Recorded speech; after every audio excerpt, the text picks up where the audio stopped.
Ladies and gentlemen, the tragedy of our generation is not that we have no power, it is that we have misplaced our priorities. We worship titles but neglect purpose. We chase fame but forget faith. We kneel for approval from men but stand proudly in disobedience to God. I stand before you today not to whisper, but to shout. If you want direction in a world lost in confusion, if you want strength in a world drunk with fear, if you want peace that cannot be purchased, then hear me and hear me well. The power of putting God first is not an option. He is the only strategy that never fails. Listen not with your ears alone, but with your spirit, for what you're about to hear may not just change your life. It may save it when you put God first.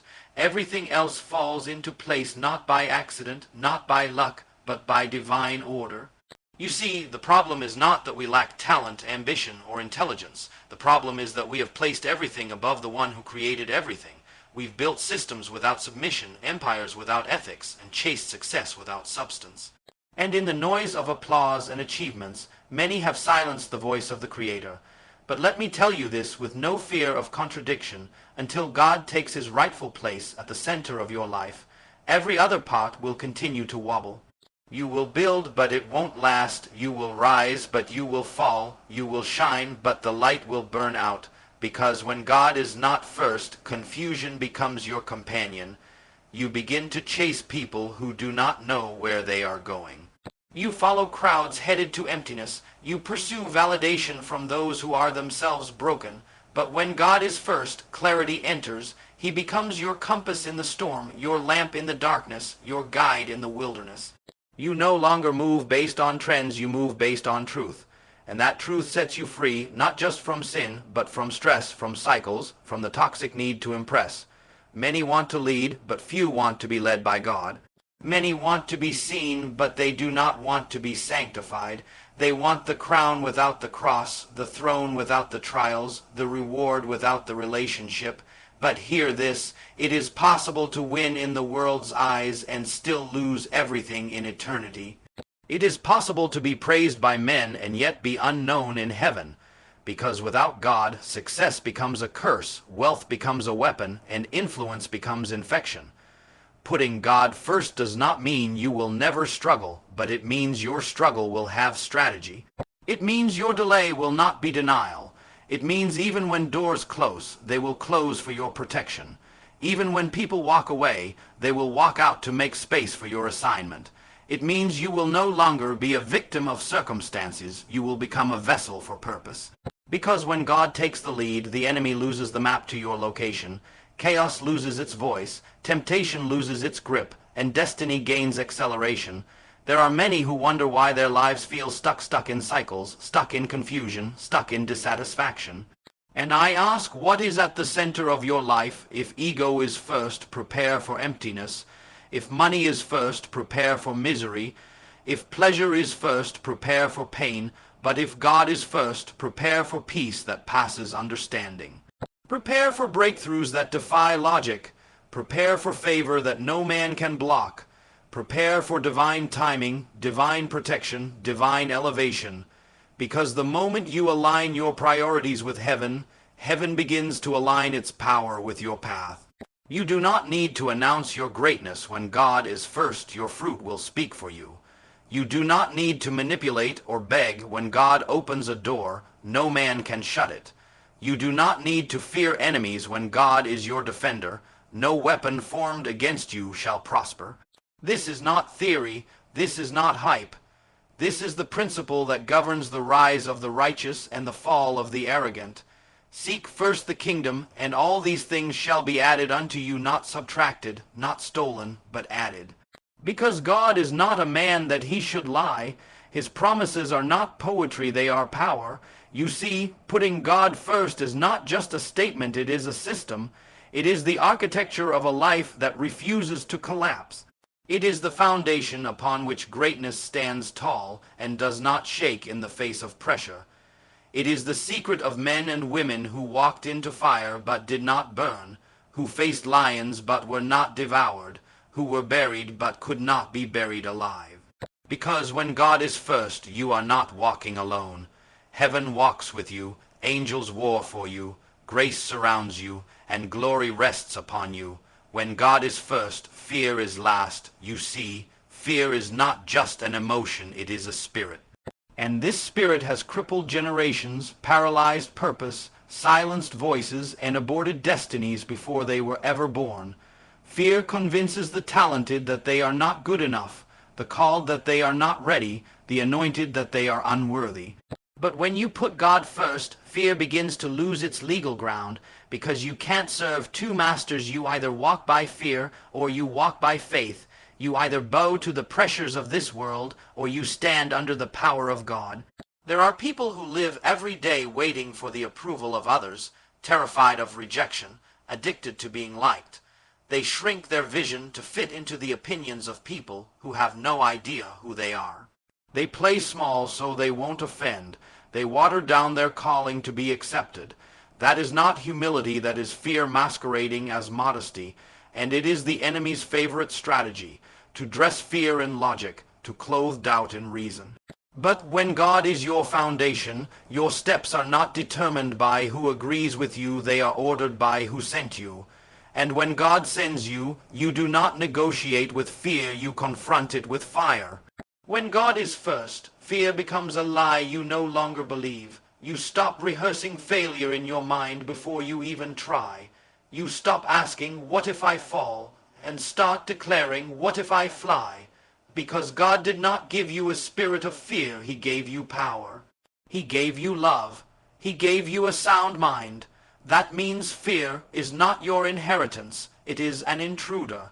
It is not your portion, it is your opponent. And the only way to silence fear is to feed your faith. And faith only grows when God is first. Let me tell you this, fear never visits the unimportant. It targets those with potential. It harasses those with a calling. The moment you decide to rise, to break cycles, to step into purpose, fear will show up like a thief in the night. But it has no authority unless you agree with it. And the moment you elevate God above your fears, you start walking with a different confidence, not arrogance, but divine assurance. You begin to understand that the one who called you is greater than every obstacle you will ever face. Many are afraid of failure, so they never start. Others fear judgment, so they hide their light. Some are afraid of pain, so they avoid growth. But pain is temporary, regret is forever. Fear will always give you a reason to sit down. But faith will always give you a reason to stand. And when God is first, even in the valley, you find strength. Even in the fire, you find peace. Even in the storm, you sleep like Jesus did, not because the storm isn't real, but because your trust is not in the boat, your trust is in the one who walks on water. We live in a world where fear is weaponized. Media uses it to manipulate. Systems use it to control. People use it to intimidate. But when God is first, no fear formed against you shall prosper. You speak even when your voice shakes. You rise even when your knees tremble. You go forward even when the way is unclear, because the greatest act of faith is not shouting on mountaintops. It is walking when the road is invisible, trusting when the outcome is uncertain, and obeying even when the instructions don't make sense. Fear will tell you you're not ready, not worthy, not enough. But the presence of fear doesn't mean you're weak. It means you're close to something powerful. It means you're about to step into something the enemy cannot control. And the only way to defeat fear is to step anyway, to trust anyway, to believe anyway, because fear thrives in hesitation, but it dies in movement. When you move with God, fear has no place to grow. The difference between those who rise and those who remain stuck is not the absence of fear, it's who they put first. Some make fear their master, others make God their guide, and I say to you today, let God arise and let fear be scattered. Let faith roar louder than your doubts, let your obedience become your weapon, because fear may knock at your door, but when God is first, you don't answer. You let heaven answer, you let purpose answer. You let power answer, and fear will flee, not because you are strong, but because you are surrendered. Divine alignment is greater than human assignment. It is one thing to be appointed by men, and another thing entirely to be aligned by God. You can receive a title from man and still be empty. You can hold a position and still be powerless. You can be selected by a system and still be rejected by heaven, because when man assigns you, you function according to their agenda. But when God aligns you, you operate by divine purpose. You do not move by popularity, you move by prophecy. You are not driven by what looks good, you are directed by what is right in the eyes of the one who sent you. We live in an era where people confuse visibility with value. They confuse applause with anointing. They think because a man or woman is in the spotlight, they are in the will of God. But you must understand this. Man can elevate you quickly, and man can cancel you just as fast. One day they will shout your name, and the next day they will cast stones at you. But when God aligns you, even when the crowd disappears, your calling stands. Even when the world forgets you, heaven remembers. You are not sustained by trends, you are sustained by truth. Because God does not build with hype, he builds with holiness, with humility, with hidden strength that does not shake when the storms come. There are people today who are doing what they were never called to do. They are following assignments that look impressive but are out of alignment. They are busy but not effective, successful in the eyes of man but bankrupt in the spirit. They are running in circles because they mistook the platform for purpose. But let me tell you, when you chase human assignment without divine alignment, you become a slave to performance. You become addicted to doing more, gaining more, showing more yet still feeling empty, because your soul knows you are out of sync with your source. But when God aligns you, even a small task carries eternal weight.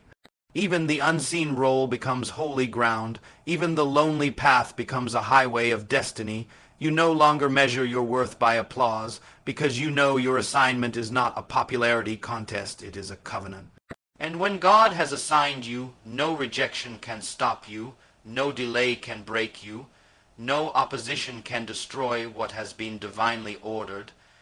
Because divine alignment makes you untouchable in your purpose and unstoppable in your mission.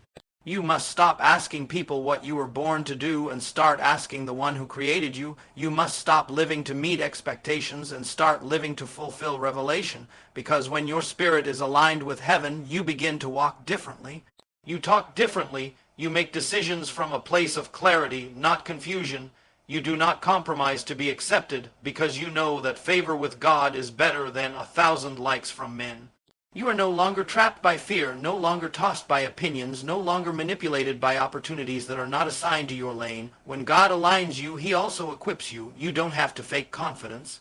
You walk in boldness because you know you are where you were meant to be. You stop competing with others because you understand no one can outrun you in your own race. You stop comparing your journey because divine alignment guarantees unique timing. You are not early and you are not late. You are exactly where you need to be for what God has planned to do through you. And yes, divine alignment may cost you friends who don't understand you, systems that try to silence you, comforts that no longer fit your calling. But it also covers you. It brings peace that you cannot explain. It brings provision that you did not earn. It brings access to places your name never could have entered without the hand of God. It makes your life a testimony, not of your talent, but of God's timing. You may be hidden now, but when alignment meets the appointed time, elevation will come, not forced, not faked, not manipulated. It will come by the Spirit, and no force in hell can stop it. Because when heaven aligns your steps, earth must make room. Doors will open without you knocking. People will be assigned to bless you without knowing why. Opportunities will chase you because you're not just walking, you are being led. When you put God first, even your deepest struggles become seeds for purpose. What breaks others builds you. What stops others sends you. What wounds others births wisdom in you. Because when God takes the lead in your life, no pain is wasted. No season is without reason, and no setback exists without a strategy from heaven. The world may see failure, but heaven sees formation. The world may see loss, but God sees launching. The storm you thought would drown you becomes the very storm that delivers you to destiny. This is not a motivational slogan. This is the undeniable truth that governs the lives of those who choose to make God the center of everything. There are people walking through fire right now, asking, where is God in all of this? But I say to you, God is not absent in the fire. He is present as your purifier. He is not watching you suffer. He is shaping you in silence. You see, God does not waste battles. He uses them to train your hands for war. He uses heartbreak to deepen your compassion. He uses betrayal to remove false attachments. He uses loneliness to sharpen your discernment, because God is more concerned with what He's building in you than what people are saying about you. When God is first, struggle does not stop your destiny, it unlocks it. The enemy wants you to believe that pain means abandonment, but pain, when surrendered to God, becomes power. Not the kind of power that comes from pride, but the kind that comes from surviving what should have destroyed you. It's the kind of power that says, I walked through the valley, and I came out with vision. It's the kind of power that comes from knowing the fire did not burn you, it baptized you. The suffering did not finish you, it sanctified you. Because when you put God first, pain is not a punishment, it is preparation. And the beauty of putting God first is this: He does not need a perfect vessel, only a willing one. He takes the broken pieces of your life and creates a mosaic of glory. He turns your scars into stories, your tears become tools, your past becomes a platform. When the world labels you by your wounds, God anoints you through them. You do not rise in spite of your pain, you rise because of what the pain taught you. That's why you must stop trying to hide your struggle. Your struggle is not your shame, it is your signal. It is the very thing God will use to elevate you beyond anything you imagined. You see, God will often take you through what you don't understand to produce in you what the world cannot explain. He'll allow pressure so purpose can be born. He'll allow the crushing so that oil can flow. Because there is a version of you that only pain can reveal. A version that prays deeper, listens closer, forgives faster, and loves purer. And when God is first, your pain becomes holy ground. It is not just something you survive, it becomes the soil from which your influence grows. I have seen people cry in private and smile in public. I have seen warriors who carry silent battles and still serve others with strength. And I say to you, if that's you, do not give up. Do not think for a moment that God has forgotten you. The very place you're fighting in right now could be the exact location of your breakthrough. You're not being buried, you're being planted. And what is planted must grow, must break through, must rise above. But only when the root is in God, because without God, pain will make you bitter, but with God, pain will make you better. Stop asking God to take the pain away and start asking Him to show you what it's preparing you for. Stop cursing the season and start commanding purpose out of it. Because the moment God is first, your pain starts working for you. It becomes your teacher. It becomes your testimony. It becomes your message to a world that's desperate to see someone who didn't give up.